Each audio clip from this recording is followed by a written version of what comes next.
So today we're talking about for Team M our paper manufacturing business plan presentation. Some things we want to talk about first, some of the company members involved. First, we have business management major Sharon, accounting major Anthony, and myself, information systems Thomas.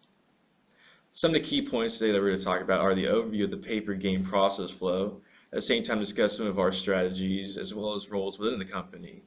We're also going to talk about changes in the market and the impact of our company as well as business tracking system, final company values, and also what we've learned and a conclusion to wrap everything up. So let's get started. So the first thing we want to talk about is the process flow. The process flow, in a sense, takes us through in the diagram version of how the paper game works. So first we start with the customer side, and that's usually where we do payment for the paper. At the same time, that's usually when the company decides whether or not they want to either buy or sell. And then when we look at sales, that's usually when we contact the customer too, and we usually set a price for how much we're going to sell the paper for. And that usually goes up to whether or not does the customer want our services or not. If they do want our services, then the customer provides the sales order and the check, as well as, and then business provides the invoice. If they do not wish, then that simply just ends the transaction. But if we do continue on with the transaction, we go to the billing stage, which is where the customer is billed the amount that is usually within the invoice, and then at the same time, the business uses purchase orders to buy materials from suppliers in order to create said product. Our strategy as a team changed dynamically as we discovered the economically astute ways to make a profit. As new business owners, we never wanted to purchase paper which we felt was too expensive. However, as the game carried on, we realized that we should always buy 2 sheets of paper, no matter the price, as long as we set our price floor for $2 per sheet. Of course, then we had to adjust the price floor once we began doubling the values of the die, making the new basement $4. Furthermore, we had to develop a strategy concerning the introduction of specialty products. As owners, we attempted to maximize the profit by never selling individual squares that would leave us with an uneven amount of specialty products. For example, if we had an inventory of 14 squares, we would only sell 2 individually so that we were able to produce 2 specialty products concerning 6 squares each without having any leftover waste from the round. Our company roles as a group, each member played an important role in the success of our company. Originally, myself, I was in charge of creating the T accounts while they were under handwritten management. AJ was in charge of writing out paperwork, and Tom was the liaison between our business and the buyer/seller. Collectively, we all made the decisions whether or not we were going to buy and or sell paper. As the game advanced and became more difficult to keep track on paper, AJ turned our records into the Excel spreadsheet we currently operate off of. We elected AJ this role due to his major and experience in accounting. I became the manufacturer due to my ability to keep neat, organized products, and Tom remained as the liaison. Our roles mimic those of a real business because various skill sets that pertain to the job should be assessed and correctly assigned in order to encourage efficiency and the integrity of a business. Just as a real economic market changes, so does the paper game market.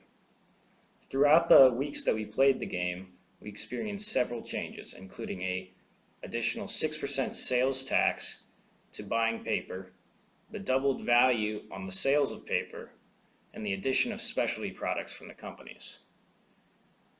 For the sales tax, our company didn't really change our strategy at all, as we continued buying paper each round. With the doubled value on the sales of paper, we still only made sure to sell it at the higher ends of the paper values.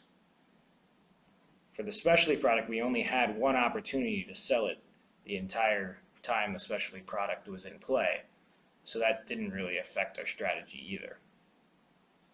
Seen here is Team M's tracking system.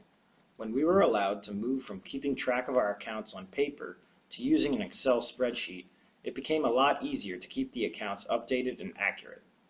With our Excel tracking system seen here, we used formulas in our accounts so that all we needed to do each round was input how many products we sold and for what price, and then how many products we bought and the price of those.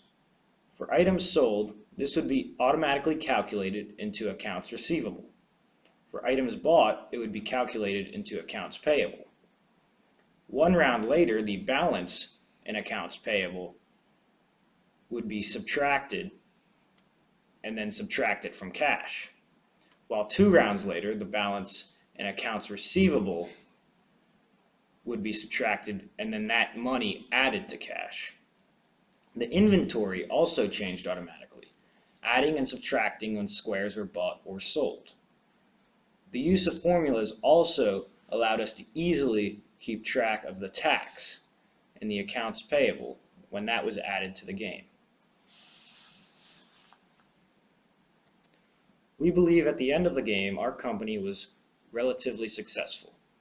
We ended with a final company value of $1,670.76 by calculating our cash plus accounts receivable and subtracting accounts payable.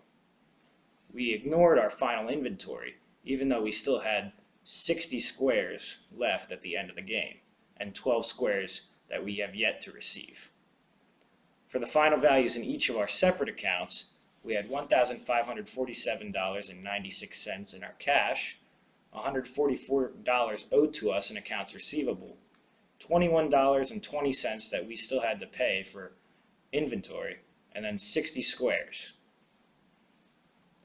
Through the paper game, we have learned to properly allocate our abilities and skills in order to maintain the most efficient forms of production. We were able to get a firmer grasp on how to use Excel spreadsheets in order to remain accurate with our numerical data. The use of formulas expedited our process of keeping records and applying tax to our purchases.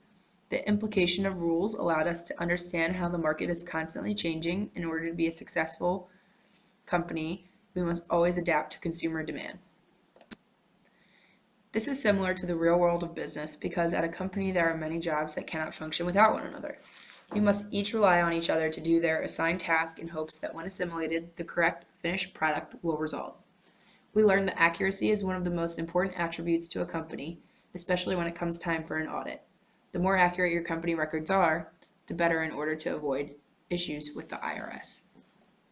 The paper game is a good simulation when introducing students to the operation of a business. Through our hands-on experience, we were able to grasp new concepts and work through issues as a team to provide the best outcome we could generate.